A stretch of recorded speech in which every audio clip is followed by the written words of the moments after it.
Muy pendientes de lo que sucede en Oriente Medio, de estas manifestaciones en Estados Unidos, como decíamos también empiezan a llegar a Europa, sobre todo en Francia. Si os parece, miramos al conflicto en Ucrania, sobre todo por lo que está sucediendo en las últimas horas, las declaraciones de David Cameron, del secretario de Asuntos Exteriores británico, diciendo bueno, pues que Ucrania puede utilizar sus armas para disparar en Rusia si es necesario, que era, como sabemos, una línea roja por parte de Vladimir Putin, y también Macron, que una vez más ha vuelto a insistir en enviar tropas a Ucrania. José, ¿cómo ves esta escalada verbal, bélica, ¿no?, por parte de dos de los principales líderes occidentales y sobre todo también la respuesta de Rusia? Decía Peskov que esto es una escalada directa en el conflicto y también una muestra de que están involucrados directamente. Bueno, es que escalando vamos a llegar al Everest. El resultado yo lo veo muy claro. Las líneas rojas parece que están hechas para ser rotas una detrás de otra. No podemos hablar ahora de seguridad en Europa. Eso es un desideratum, pero es una cuestión real. Y en cuanto a la utilización de armas británicas, bueno, si hay mercenarios británicos, hay agentes británicos, la guardia personal de Zelensky está compuesta por mercenarios británicos, Gran Bretaña lleva interviniendo en esta guerra, pero vamos, de hecho, esta guerra existe por la acción directa de Boris Johnson, que fue el que destruyó la posibilidad de cualquier acuerdo en Estambul. Entonces, bueno, guerra, pues, que van a tirar misiles. El problema es que los misiles que pueda lanzar Ucrania, los misiles británicos o quizá a lo mejor alemanes, que pueda lanzar Ucrania sobre territorio ruso, probablemente están preparados, dirigidos y organizados por británicos, porque no sabemos hasta qué punto hay personal ucraniano capaz de manejar un armamento tan complejo. O sea, posiblemente el ucraniano que haga esto, lo único que haga es apretar el botón, pero todo lo demás ha sido preparado por británicos, con lo cual, bueno, y las incursiones en Crimea son también obra de comandos británicos, es decir, los británicos entrenan a los ucranianos para que lo hagan.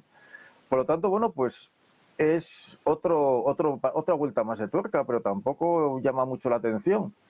Y lo de Macron, pues quizá haya más de tema de fanfarroneo y de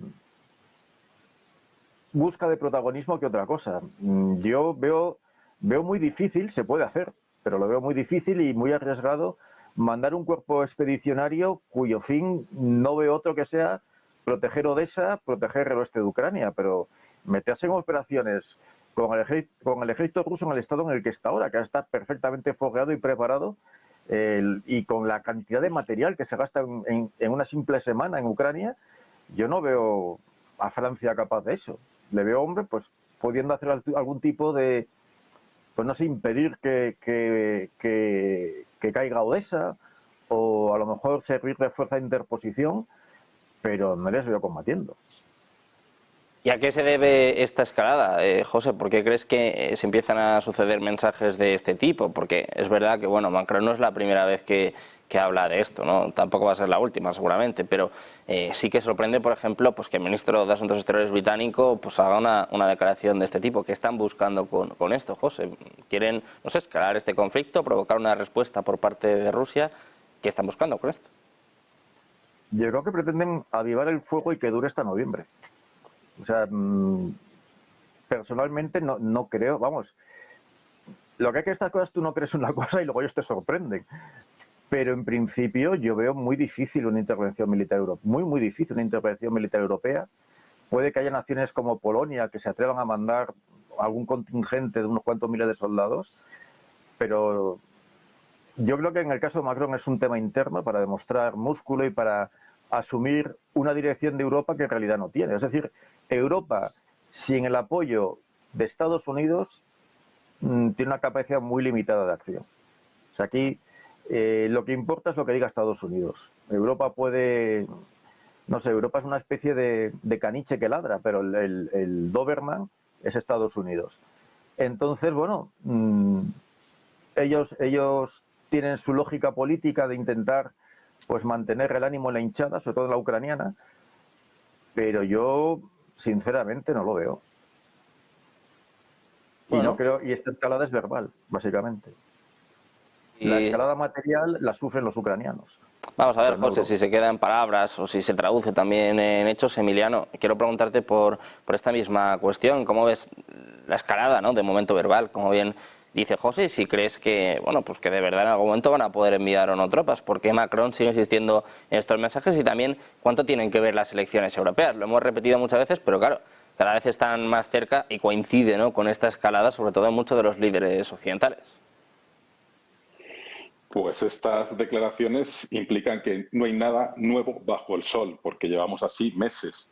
Es decir, casi desde que empezó el conflicto, todas las líneas rojas que se han ido marcando por parte de las potencias que apoyan a Ucrania han ido desapareciendo porque son conscientes que Putin no tiene límites. Por lo tanto, la única manera de tratar de reducir un poco la intensidad rusa sobre el terreno es diciendo que Europa o algunos países europeos junto a Estados Unidos están dispuestos a seguir apoyando a Ucrania hasta el final del conflicto, que implicará o no la pérdida de territorio por parte ucraniano, pero la idea es mantener ese apoyo porque son conscientes que Putin, si vence en esta ocasión, no se va a parar ahí. De hecho, pues esas palabras están acompañadas por acciones por parte de esa guerra híbrida que han emprendido los servicios secretos rusos de atacar o hacer ciberataques en diferentes países de la Unión Europea. Es decir, que realmente estamos en una dinámica que es una constante en un intento por parte europea de demostrar que el apoyo va a ser continuado y que incluso ya no solamente va a implicar las fuerzas que ya están en el territorio ucraniano formando y capacitando y utilizando la tecnología necesaria, sino que puede llegar a más allá hasta el punto de ya haber uniformes, no expertos y asesores, sino uniformes sobre el terreno en un intento de reducir la intensidad de las tropas rusas que están haciéndose con parte ya o prácticamente casi la totalidad del Donetsk. Entonces, que David Cameron haya dicho que ya pueden utilizar los Storm sobre territorio ruso, pues bueno, pues eso, otro intento de decirle a Rusia que ya no es sobre el territorio ucraniano, sino que ya están autorizando el uso de esos misiles en territorio ruso.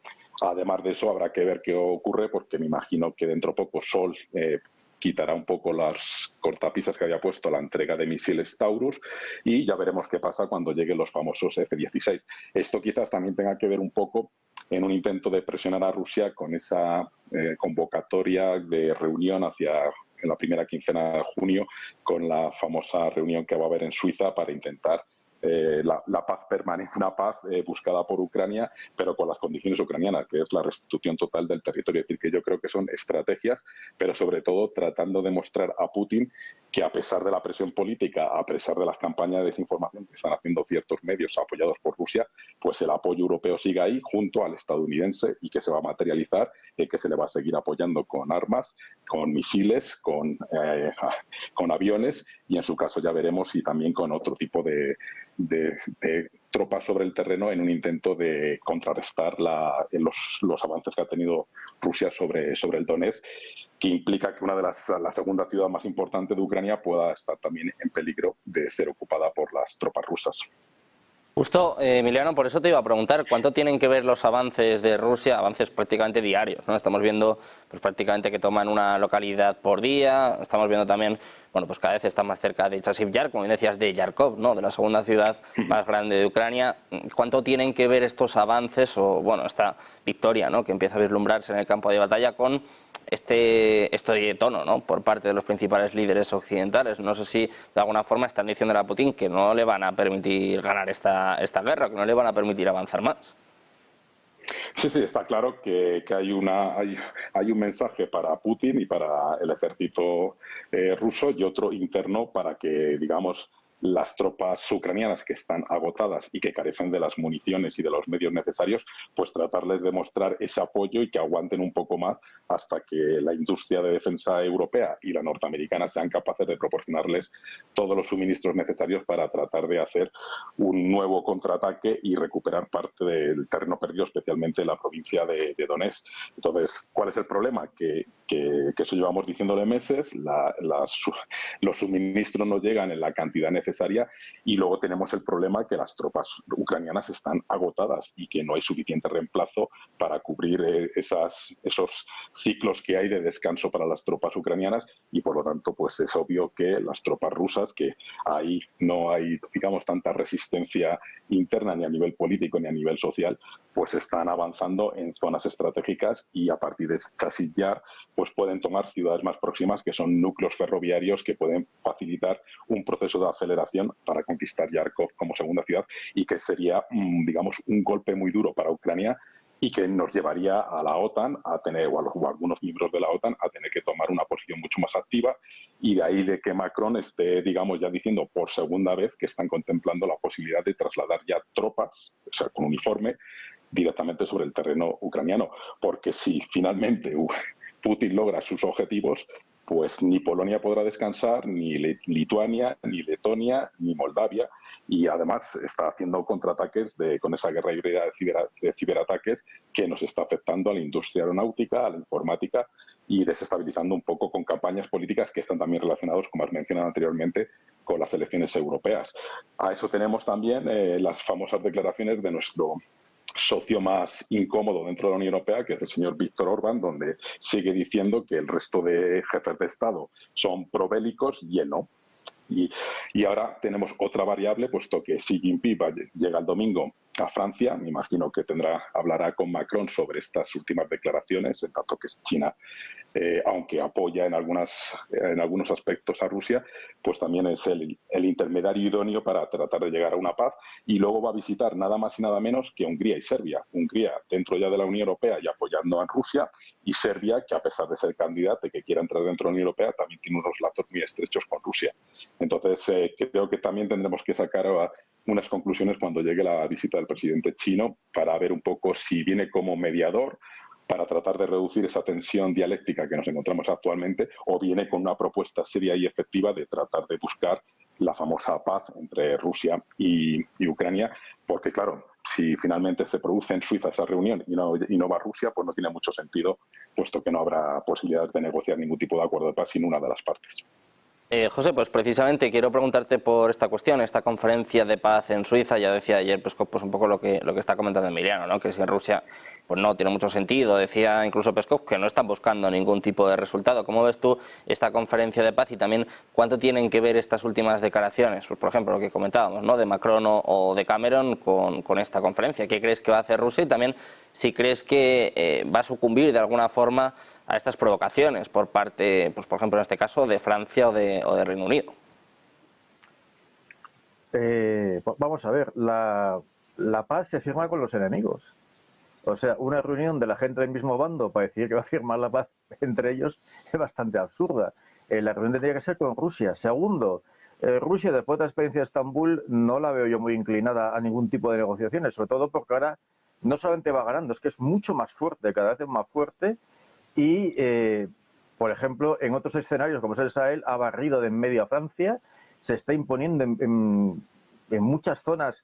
Por ejemplo, un país que era prácticamente neutral, tirando hacia Estados Unidos, que era Indonesia, ha pegado un giro y cada vez gira más hacia Rusia. Es decir, me parece que lo dije el otro día, la política exterior americana se ha olvidado de la doctrina Kissinger y ha creado un bloque tremendo en el centro de Asia, que es lo que cualquier estratega de la OTAN tendría que dividir, que es a Rusia y a China. Entonces, al crear esa especie de imán hacia todos los países que tienen cuentas pendientes con Occidente, ha puesto a Occidente en una situación de debilidad. Militarmente, la guerra tiene muy, muy mala pinta para Ucrania, pero horrible, por muchas armas que le manden. Y en el aspecto político, recordemos que Putin en realidad ha sido el freno de sectores mucho más duros del ejército. Y, dicho aquí, parece que es increíble, pero cuando tú vas por Rusia y vas con la gente de allí, el blando es Putin. O sea, hay sectores del ejército, del propio partido de Rusia Unida, no hablemos de los comunistas, que no están precisamente por ningún tipo de negociación. Y ahora mismo Rusia es más fuerte. Y segundo, como historiador yo tengo una debilidad, que es ver un poco los antecedentes. Una guerra victoriosa contra Rusia fue la que hizo Japón en 1905. Japón venció a los rusos, pero lo que no se cuenta es cómo acabó Japón.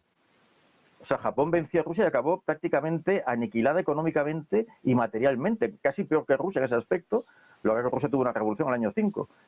Pero cuando se firmó la paz de Portsmouth, los rusos acabaron imponiendo a los japoneses una serie de condiciones que las impuso el perdedor. Por ejemplo, Rusia no pagó las indemnizaciones por la guerra, obligó a los japoneses a tener desfortificado la isla de Sajalín, en fin, una serie de factores que implican un conflicto con Rusia y una guerra de desgaste con Rusia es una cosa muy peligrosa. La mayor parte de la gente que se ha metido en esos asuntos ha acabado francamente mal. Y ahora mismo, Rusia tiene una superioridad militar garantizada por muchos años. Porque el problema que tiene Europa es que no tiene industria, no hay un complejo militar en Europa. ¿Cómo vamos a hacer frente a unos tipos que fabrican 1.200 tanques al año con absoluta tranquilidad y además con mucho menos coste económico que los nuestros? Y además es un armamento, por otro lado, bastante más práctico que el nuestro. Entonces, ahora mismo tenemos que pensar que el lado más fuerte no somos nosotros. El lado más fuerte es Rusia. Y Rusia ahora mismo está cortando el salchichón ucraniano por trocitos y se lo va a merendar. Lo que en lo que no creo, se insiste mucho en eso, yo no creo que vaya a suceder. Rusia no tiene, basta con ver un mapa para ver que el interés de Rusia en el Mar Negro, digamos que los intereses en teoría expansionistas, que tampoco lo son, digamos que es una especie de expansionismo a la fuerza, porque evidentemente el Ministerio de Asuntos Exteriores ruso sabe dónde están los problemas cuando no tiene este tipo de expansiones. Pero Rusia, lo que es en el aspecto geopolítico, ha conseguido todos y cada uno de los objetivos territoriales, que es la seguridad de Crimea, que es esencial. Entonces, a partir de ahí, Rusia no creo que tenga una gran ambición de entrar en Europa. Cualquiera que viaje por Rusia en estos últimos años se da cuenta que el portazo que le han dado a Europa es espectacular, pero espectacular. O sea, ya han girado completamente y cuando se habla con gente del país, ellos lo que están mirando sobre todo es a China. O sea, los europeos tendríamos que quitarnos la idea de la cabeza de que Rusia es de los nuestros, que tarde o temprano vendrá. No, no, no. O sea, es un cambio histórico, pues, no sé, como el de Alexander Nevsky cuando derrotó a los teutones. Es decir, están mirando hacia otro lado. O sea, Rusia ya ha reorientado toda su economía, todos sus ejes comerciales, todos sus ejes estratégicos hacia Oriente Medio y Asia. Y se da por supuesto que se tardarán muchísimos años en volver a tener relaciones normales con Occidente. Y ya lo dan, o sea, es que lo dan por hecho, no es para ellos ningún trauma. Entonces, no sé, yo la paz, no creo que... Es que, hombre, le interesa desde el punto de vista humano, etcétera. Pero desde un punto de vista puramente geopolítico, tampoco creo, no tiene ninguna urgencia Rusia por firmar ninguna paz. Foco puesto en el proceso de paz. Antes de cambiar de tema, Emiliano, quiero preguntarte también por el otro bando, ¿no? Por Ucrania y sobre todo pues por el presidente Zelensky. Llevamos días diciendo, bueno, pues esta cuenta atrás, ¿no? Cada vez parece pues que está en una posición más complicada, sobre todo ahora políticamente, ¿no? Dentro de Ucrania, teniendo en cuenta, bueno, pues que se va a caducar su cargo ya en los próximos días. Bueno, claro, la situación en el frente está cada vez más complicada. ¿En qué posición está Zelensky? Y también, sobre todo, de cara a una posible negociación, ¿cuánto daño puede hacer a Ucrania? Quizás sería mejor pues que negociara alguien que no fuese él, ¿no? No sé cómo ves la situación y sobre todo, bueno, pues personificado, ¿no? en un Zelensky cada vez más acorralado también, como Biden, ¿no? Parece un poco. Bueno, o sea, Zelensky, digamos, ya su cargo está caducado hace tiempo, pero también es lógico que en una situación de guerra, pues, y teniendo en cuenta que tendría que votar todo el territorio ucraniano, pues no es factible en el momento actual, con lo cual hay una cierta lógica para que se haya ido posponiendo la celebración de elecciones en Ucrania. ¿Qué es lo que ocurre? Que ahora mismo tampoco hay una alternativa a Zelensky, es decir, yo creo que la sociedad ucraniana tiene claro que mientras dure el conflicto hay que seguir manteniendo el apoyo a Zelensky en tanto en cuanto es el único que ha sido capaz de mantenerse en el territorio, porque cuando se inició toda esta operación especial, la idea de Putin era que Zelensky cogía un vuelo y salía de Ucrania, con lo cual ya ponía ahí a un gobierno títere que facilitase, digamos, la transición. ¿Qué es lo que ocurre? Que Zelensky, pues ahí le salió rana el tiro a Putin, puesto que se quedó, y a partir de ese momento pues se ha convertido en una especie de un referente en la sociedad ucraniana que no tiene otra alternativa. ¿Qué es lo que ocurre o cuál puede ser el objetivo político de Zelensky? Pues tratar un poco de retomar la iniciativa en el frente bélico, siempre y cuando llegue el apoyo económico, el apoyo militar por parte de los aliados, fundamentalmente los miembros de la OTAN, y tratar de ganar un poco de territorio para sentarse en una negociación. Y esa negociación yo creo que tiene que llegar sí o sí, porque por mucho poder omnipresente que tenga Putin, que no tenga oposición política, no tenga los medios de comunicación, porque los tiene todo controlados, que sea el presidente vitalicio y casi cónsul intempore, pues hace que él sí que tenga margen de maniobra frente a los gobiernos occidentales y al propio gobierno ucraniano, que tiene que responder como una democracia. Entonces, la única solución que pasaría por ahí es, de nuevo, que yo siempre lo he defendido, es que las 4 provincias ocupadas tengan un régimen de autonomía, pero dentro de Ucrania, y ese régimen de autonomía respete, digamos, la idiosincrasia de una mayoría de población rusa, que tenga su propio autogobierno, pero dentro de Ucrania. Porque si no, Zelensky, el plan Zelensky siempre ha sido el mismo, que es la recuperación de la integridad territorial de todo el territorio ucraniano. Y entonces esa propuesta es inaceptable para Rusia. Por lo tanto, pues no habría posibilidad de negociación. Entonces, yo creo que está intentando prorrogar este conflicto, tratar de recuperar un poco la iniciativa, recuperar un poco el control en esa línea de 1000 kilómetros que hay de frente, y a partir de ahí, pues tratar de establecer una negociación basada en... Va a ser muy difícil expulsar a las tropas rusas por ese poderío y esa capacidad que tiene la industria armamentística rusa, pero tendrán que negociar un régimen de autonomía para esas 4 provincias donde se respete a la minoría rusa y se le otorgue esa capacidad de autogobierno, que en el fondo, pues poco a poco irá tendiendo hacia una dependencia hacia Rusia. Y luego lo que comentaba José, yo siempre alego aquí que una cosa son los deseos de Putin y de toda la camarilla que le viene rodeando en los últimos 30 años, y otra cosa es la sociedad rusa, porque creo que ha perdido la oportunidad del siglo de crecer económicamente, teniendo a toda Europa a los pies energéticos del suministro ruso, de minerales raros rusos, y con un acuerdo de asociación que funcionaba bastante bien, y que, bueno, pues obviamente a raíz de las sanciones económicas, Rusia se ha visto forzada a reforzar los BRICS y a reforzar su dependencia de China.